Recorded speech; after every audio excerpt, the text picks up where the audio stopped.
The Smelly Adventures of Su Alteza la Princesa Fartinella by Aerin Dunford. La Princesa Fartinella was not really a princess.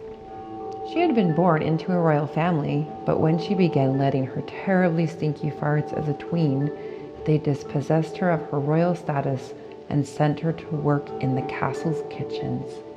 She was sad. La Princesa didn't feel like doing much of anything. She did not feel like a princess. In fact, she wasn't even sure she was a she, or even a human being.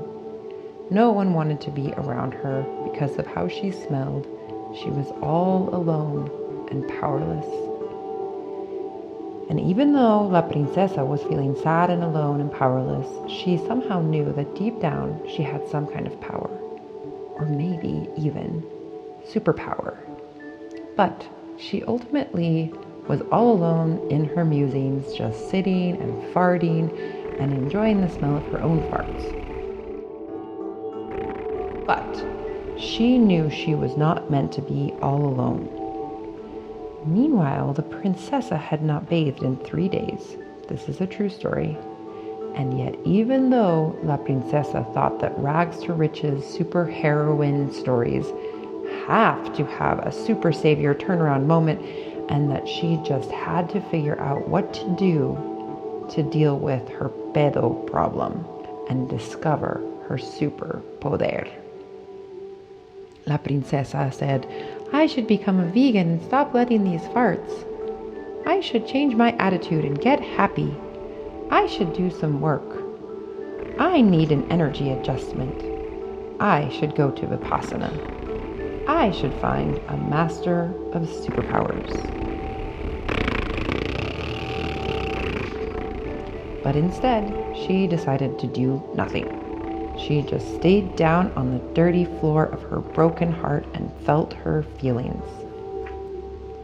And what La Princesa discovered as she just stayed down and didn't try to fix her problem, nor those of the world, was that the very earth beneath her began to crack open, and she was propelled by the putrid and delicious ambrosia of her flatulence down into a subterranean world that she had never before imagined could exist.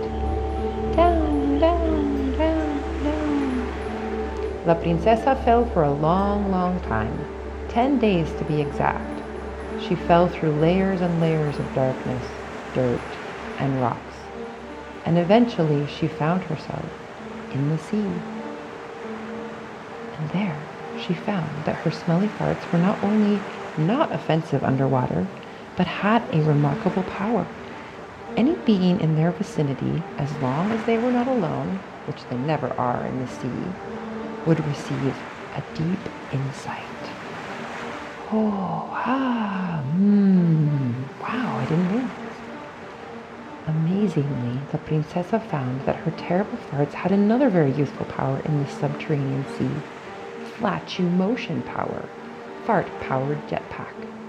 The Princessa did not miss the world above where she had to fix herself or do something. She just pedo-jetted around the sea and shared insights with fish of all sizes. The end.